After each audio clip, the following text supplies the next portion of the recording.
So today we're looking at the service called S3. S3, that's the name of the service we're looking at today. And under S3, we have, today I'll cover what exactly is S3, what is S3 buckets and objects, what we mean by S3 versioning, right? What is S3 storage classes, what are the lifecycle policies.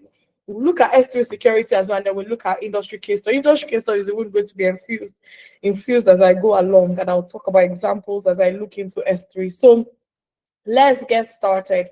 S3 actually means simple storage service. It's one of the main building blocks of AWS. It's a secure, durable, and highly scalable object storage service from AWS. You can use it to store all types of files. When you think about S3, just think about a folder on your laptop.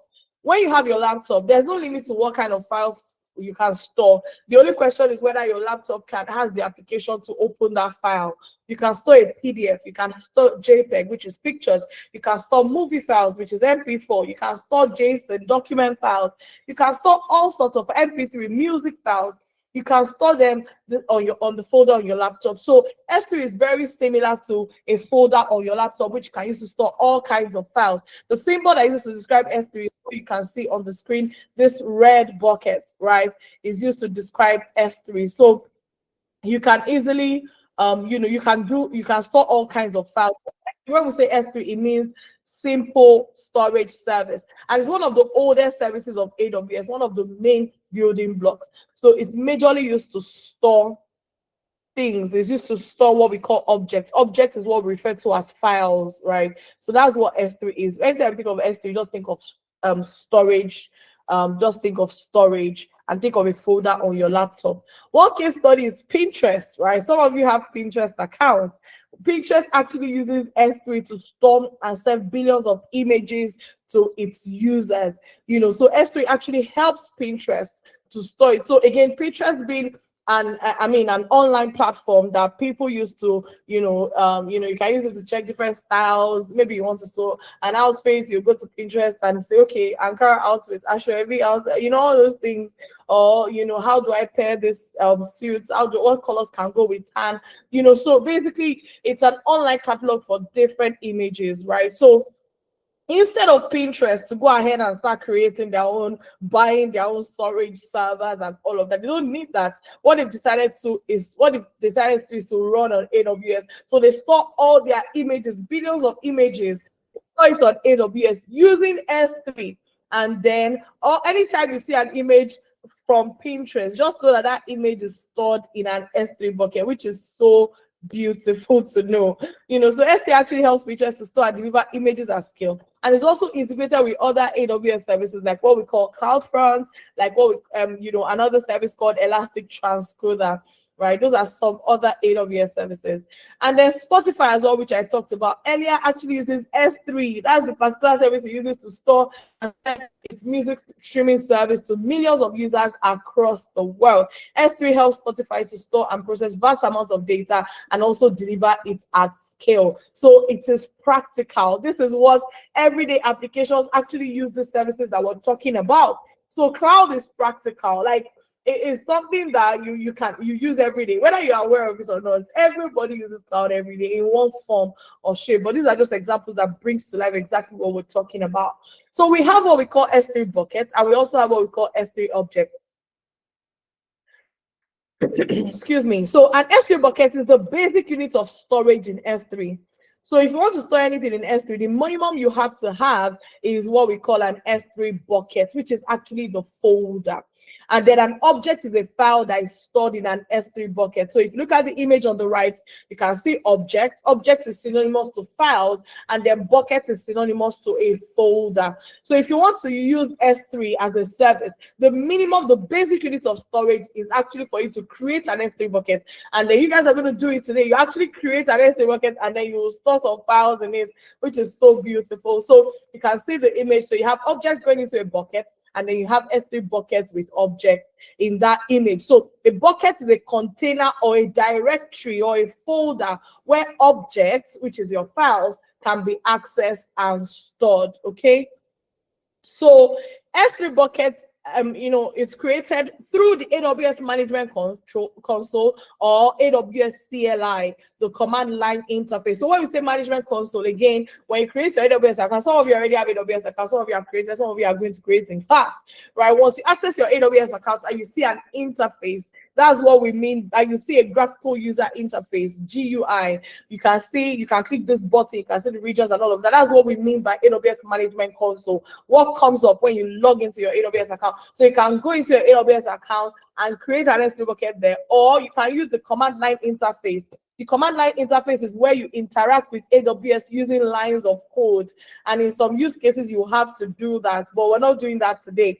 So we also want you to know that S3 bucket can be integrated with other AWS services to provide additional functionality for storing and processing data. In some cases, you don't just want to store data, you actually want to process the data that you have stored. And these are some of the things that makes S3 bucket completely different from just a folder on your laptop.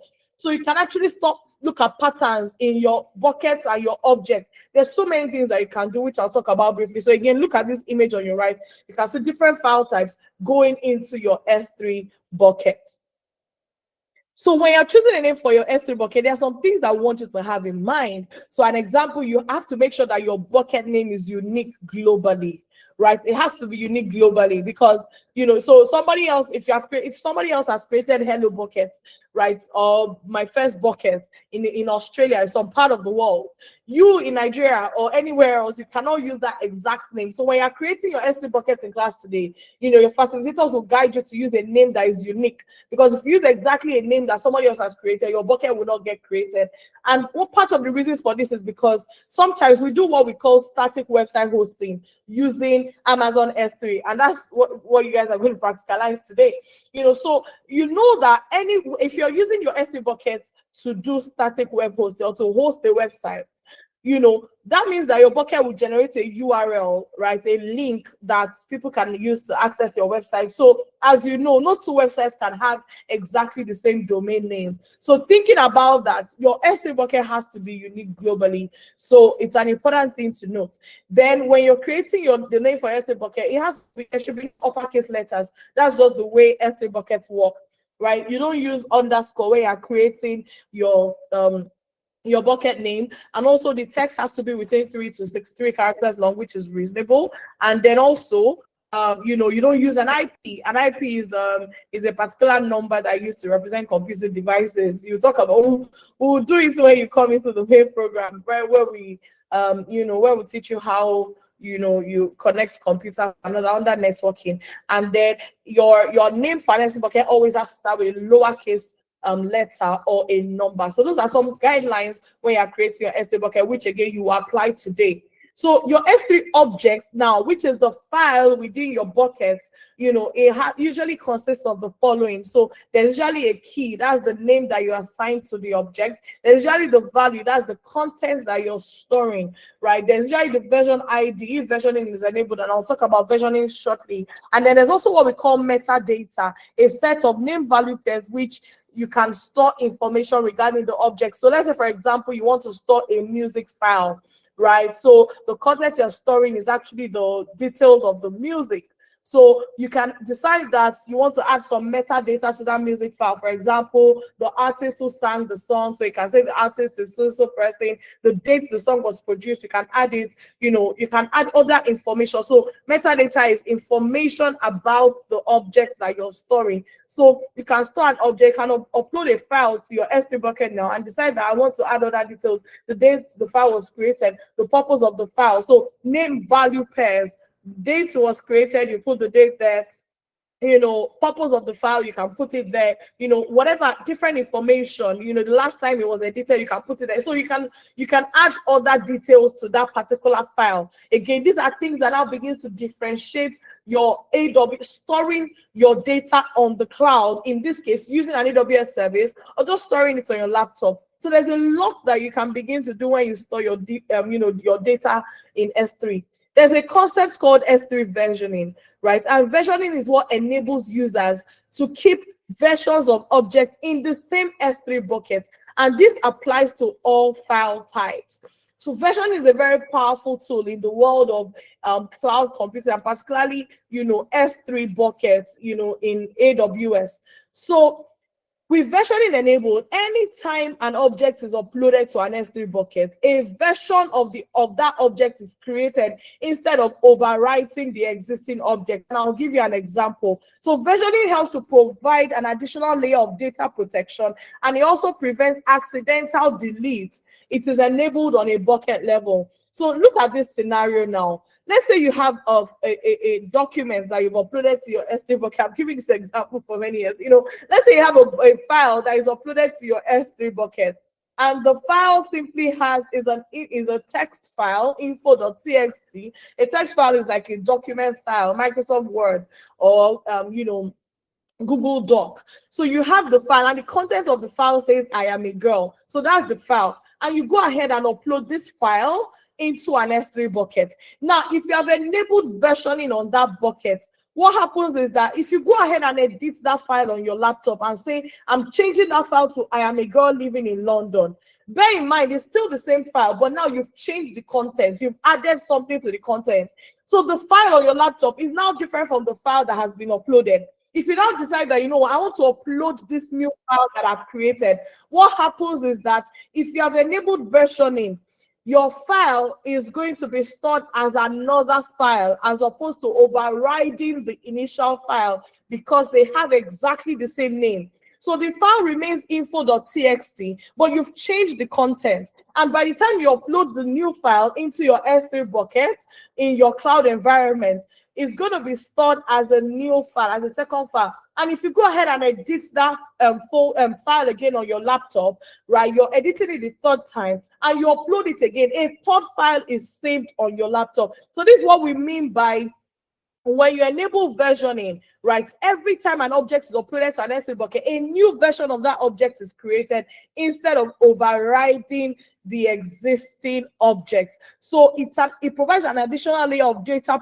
protection, and it prevents accidental delete. So you can create an S3 bucket, enable versioning, and every time a new version. So you can always go back to any version of your file at any point in time. Are we together? If you understand what I've explained so far, please give me a 1 in the chat box.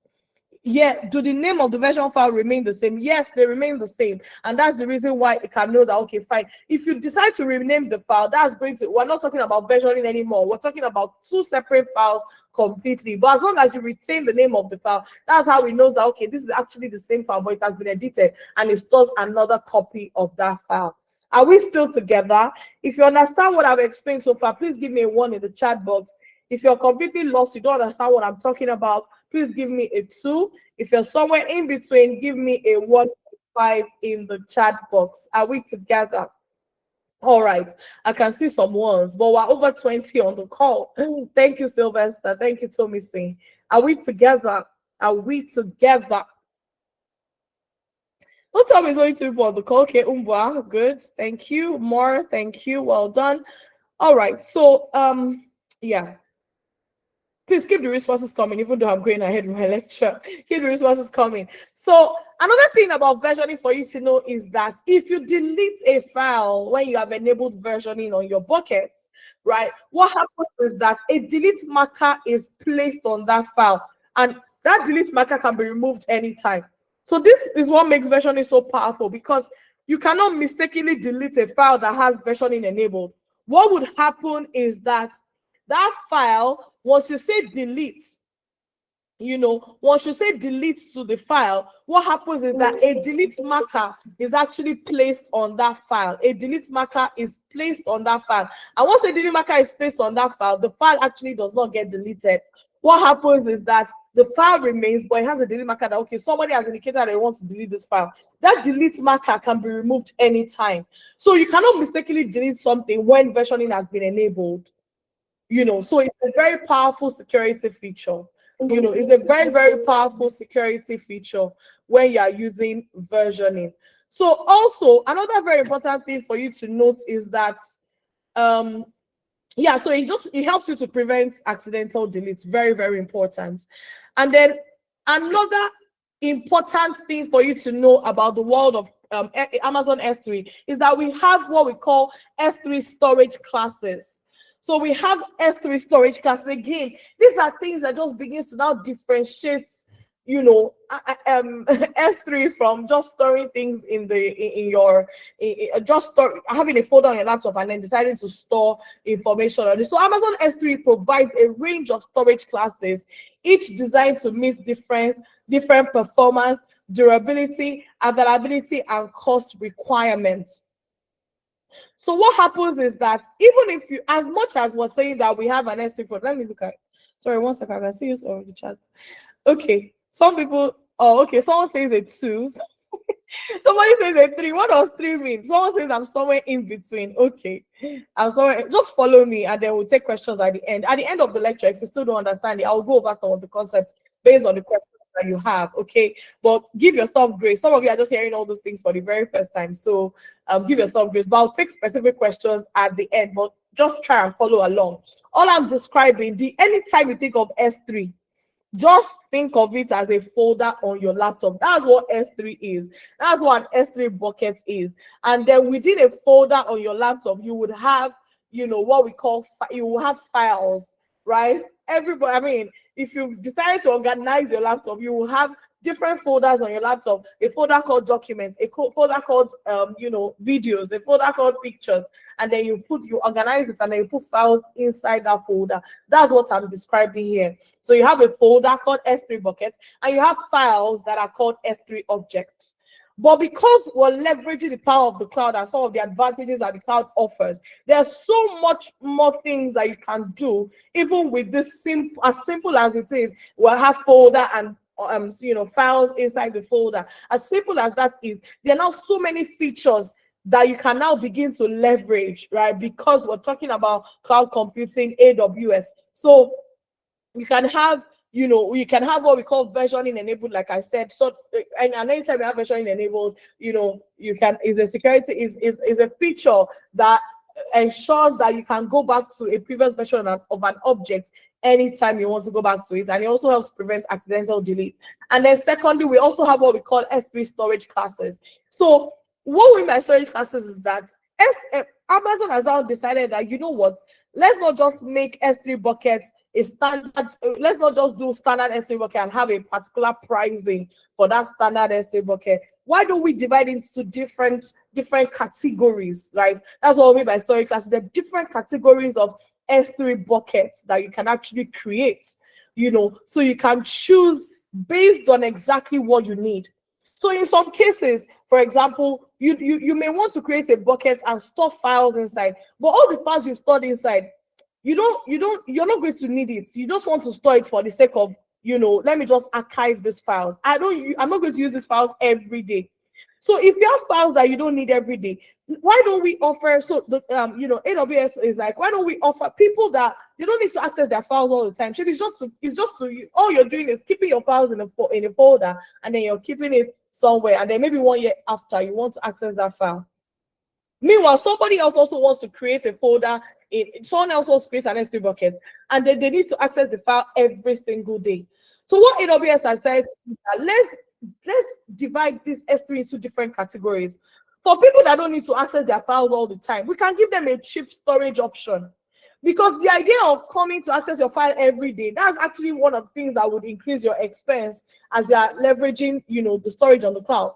So for people that, you know what, they don't need to access their file every day, they just want to keep their file, and then maybe 1 year later they come and access the file. Those ones can pay cheaper. And for people that need to access their files every day, maybe they are processing a lot of data, they're getting information from the, those ones can pay a bit more. So as a cloud architect, AWS is giving you different options of storage classes. We have about 6 different storage classes based on such requirements, based on access patterns. For example, does this person need to access it every day? Okay, fine. Their own will be more expensive, a little bit more expensive. For somebody that I just want to store my data and leave it there, I'm not accessing it every day, I need it maybe once in 6 months or once a year, those ones will pay less. So this gives you flexibility when we say pay as you go model, because imagine if what you had to do was to get your own server, right? And then you've already occupied your server. Let's say you got a storage 20 gig of storage. Of course, you need more than that, but as an example, even if you use 1 gig out of the 20 gig, you are still going to, because your investment is still in the 20 gig. So you've acquired a space of 20 gig. You're not using everything, but you're incurring costs based on that particular storage size. But AWS is saying that you only pay for what you use. If it's 1 gig that you're using, you pay for just 1 gig. AWS has now gone beyond that to say that, you know what, we can make this even cheaper for people. Anybody that doesn't need to access their file every day, they can pay less. Anybody that needs to access their file every day, even if it's still that 1 gig that they are using, for those that have to access their file every day, they pay a particular standard rate.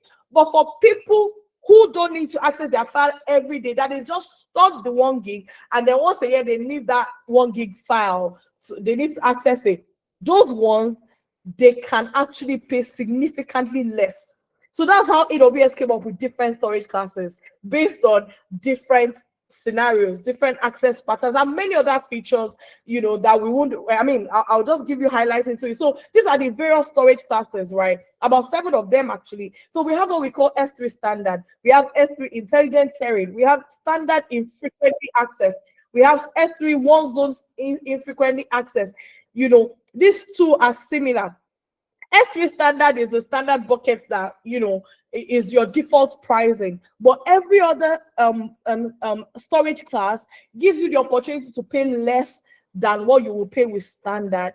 So this categorization has significantly helped cloud architects to think critically about how they are going to access the files that they've stored in their S3 bucket and actually pay less. So as a cloud architect in your organization, you can't just be lazy and say, oh, let's create all these files. Let's say they tell you that, okay, we have 150 different categories of files that we want to store, right? Different files that we want to store. So you as a cloud architect, you don't just create an S3 standard bucket and dump all the files inside. You need to think about it and categorize it that, okay, out of all these 150 files, which ones are we going to be using every day? Which ones are just manuals, log files? We don't need it all the time. Which ones are audit files? Which ones are history files? Which ones are, you categorize and say, you know what, 50 of these files, let's put it in S3 standard IA. 10 of these files, let them go to deep archive. You know, 70 of these files, let them go to Glacier instant retrieval. So we have different categories of, you know, of what we call, we have different storage classes based on access frequency and other factors, which we'll talk about in the main program, but I don't want to overwhelm you all that details. Just be aware that we have several different storage classes, and one of the drivers for how to select your storage class is the access frequency. Okay, one of the drivers. So we have standard S3 standard IA, we have S3 one zone IA, we have S3 Glacier instant retrieval, we have S3 Glacier flexible retrieval, we have S3 Glacier deep archive. Another very interesting thing about S3 is what we call S3 lifecycle policies. This one is really, really cool. So with lifecycle policies, it actually enables users to automatically transition objects between storage classes or expire them after a specific period. So lifecycle policies can be applied to objects within a box, or we can apply it to an entire bucket, and it can be set to trigger based on specific dates, object age, or other criteria. Don't worry, I will explain to you what I mean. So this is a scenario. So you can decide that, you know what, I have this category of objects I want to store. Let's say you have 5 pictures that you want to store. So you have 5 pictures, and then you put those pictures within the S3 standard, you know, storage class. You can now define a life cycle policy for those 5 pictures. And you say what? 30 days after I have put them in S3 standard, I want AWS to move these 5 pictures for me into S3 standard infrequently access. That's another storage class. That's the second storage class.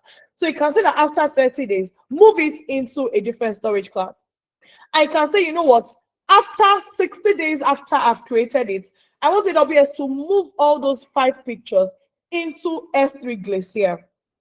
And then 465 days after the initial time I created those, I put those pictures in the folder, delete the pictures. So from the beginning, of from the beginning of your storage journey, you're trying to store 5 pictures, you can actually define how long you're going to need to have those pictures in your S3 bucket and what should happen at every stage. As you transition between these different storage classes, the amount you're paying is even cheaper. So these are some things that just makes S3 buckets and the journey in cloud so revolutionary. So you cannot just say that, let me just keep these 5 pictures in S3 standard all the time, right? For the whole duration of 465 days, over a year. You can actually save money when you say that, you know what, actually, after 30 days, I don't really need to access these pictures every single time again. I can move it to a cheaper storage class. And then after 60 days, you're like, you know what, I can even move it to archive. I can just put it in, in S3 Glacier storage class.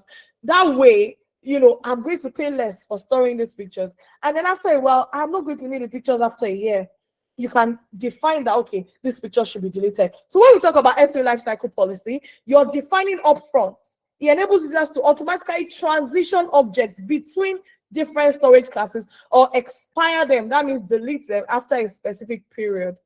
So you can apply lifecycle policies to objects within a bucket, or you can apply it to an entire bucket. So you can transition objects to a lower storage class, lower cost storage class, or you can delete it after a period of time. As I begin to wrap up, I'll just introduce you to 2 more concepts of S3 and then get into the exciting part, which is for you to create your S3 bucket and actually build your static website. You're going to launch your website, on S3, and you're going to appreciate the power of all these things that we're talking about. There's something called encryption in tech generally, and you can actually do data encryption when you use S3. So encryption is a means of securing digital data using one or more mathematical techniques along with a password or a key that is used to decrypt the information. So I tell people, anytime we think of encryption, think about padlock and key. So usually when you want to secure something, you put a padlock on that thing that you want to secure. Let's say, for example, you have a gate that you want to lock, or your suitcase at the airport, you're traveling, you want to lock so you put the padlock on the suitcase and then you go away with the key.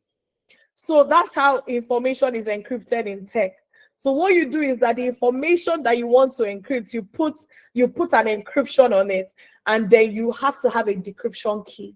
So anybody that sees your suitcase at the airport, right, they will appreciate the beauty of your suitcase, but they can't understand, they don't know what is inside. You've made that suitcase inaccessible for them. So that's what we mean by the time you encrypt your data in technology, the information that you're encrypting becomes unreadable. People just look at it, they see zeros and ones and jaga jaga. Sorry for lack of a better word. They see different alphabets, right? It is unreadable. But you have the decryption key.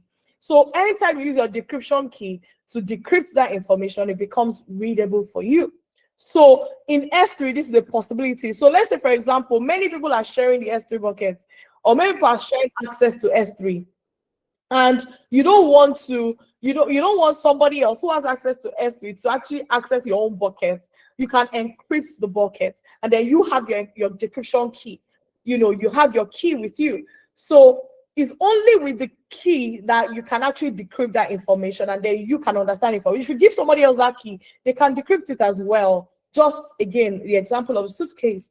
So nobody cares who owns the suitcase, or who owns the suitcase is not as relevant as who is holding the key.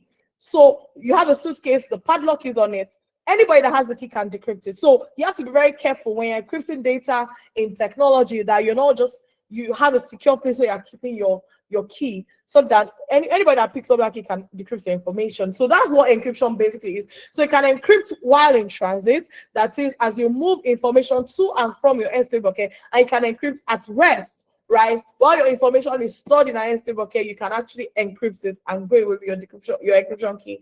And when anybody that has the key can actually decrypt it, okay? So that's data encryption. So the encryption process translates information using an algorithm that makes the original information unreadable. Decryption is the process of converting encrypted data back into the original readable format using a decryption key or password. It's just what I just described. Another S3 use case, very interesting use case, is another. NASA actually uses Amazon S3 to store and process vast amounts of scientific data collected from space missions and experiments. So S3 helps NASA to store and access data securely and reliably. So imagine the volume of data that comes from a space mission. Should we begin to analyze, like, I mean, imagine the volume of data. Is it the temperature there? Is it the, density of this? Is it volumes of data? Both from the rocket, the mission, the velocity, the whatever. So S3 can actually, you can store, and NASA actually uses S3 to store all the data that they collect from space missions. And like I said, because there's so much, you can integrate AI with your S3 bucket, you can integrate machine learning, you can begin to use data process, can use Power BI, you can use different data processing tools to actually, you can integrate them with your S3 bucket. So it makes it really, really cool. Airbnb also uses S3 to store and serve user-generated content like photos, videos, and reviews. So anytime you go to Airbnb and you say, oh, I'm looking for a house, I'm traveling to Dubai, I need a place to stay and all of that, and you see pictures of the house, just know that that picture is being served from an S3 bucket. So cool. Reviews is stored in S3, pictures, videos, all of that. So S3 actually helps Airbnb to provide seamless experience to users by delivering fast and reliable contents. And that brings us to the end of our journey into one of the oldest AWS services and one of the most versatile AWS services, which is Amazon S3. Again, I've taught you the theoretical part, and that's what we do at Cloud Booster. We teach you the theoretical part, and then you go and actually practicalize it. So you have a lab document. One of the facilitators will come on board after, when it's time for your lab session, and then they will do a demo of what your practical session will look like. How are you actually going to practicalize everything that we just learned in class? I want you to please pay attention. We usually use lab documents. Your lab document will show you step by step how to actually build your solution, build something on S3. So make sure you follow the guide step by step. Sometimes people don't read the instructions and then next they'll be like, it's not working, I can't see it. Don't be that person. As a cloud engineer, you have to pay attention to details. Some of you have been at the webinars. Maybe you were at the last webinar or 2 webinars ago. Toby talked about, cloud and all of that in the recent webinar this week, last week, or 2 weeks ago. I was also at the webinar telling you the importance. How do you actually, so as a cloud engineer, my point is you have to pay attention to details. So as you go through your lab session, make sure that you're reading it and not just reading it, try and relate what we have just learned theoretically into what you're building practically. So I taught you about regions. You can ask your facilitators, so where are the different regions? Look at the different regions. I'm telling you about how to name your S3 bucket. Try different names. You'll see that some names will not work because it's been taken already. Try to build an S3 bucket with a 2-letter word. It wouldn't work. So explore. That's how you learn. We are here to spark that curiosity in you, give you the foundation, and then prompt you and guide you. So that's why in your lab session, in your practical session, we're going to divide you into 4 breakout sessions, and you will have our very experienced facilitators who have also been on this journey. They'll be the ones guiding you. Feel free to ask them questions, right, in the breakout session. They would guide you, they will give you examples, they'll practicalize what you've just learned, and you'll be able to see the value of S3 and one of the use cases, which is building a website. You can actually deploy a website that you will give someone the URL and they can view it. But there are many steps that will get you there, which you follow step by step. And of course, in your free time, go over it again and make sure you understand and try different things. That's how you learn. So anyway, that brings us to the last part of the lecture. There will be recordings available for those. Yes, you will get along. Lab sessions are usually the parts that our students enjoy the most because they just enjoy interacting with our amazing facilitators. So don't worry if you're just joining, you'll get along during the lab session. Okay, so we're going to move on to a quiz now, after which we'll have a break. We'll review the quiz, we'll have a break. I even forgot to tell you to pay attention, but anyway, I was kind of prompting, but I forgot to tell you that you're going to have a quiz. So for those of you that were really listening to everything, all the analogies, the quiz will be bread and butter for you. And hopefully, you all do well in the quiz, and then we'll take another break, and then we go straight into the lab session. All right, thank you very much. And after the lab, I'll come back and tell you more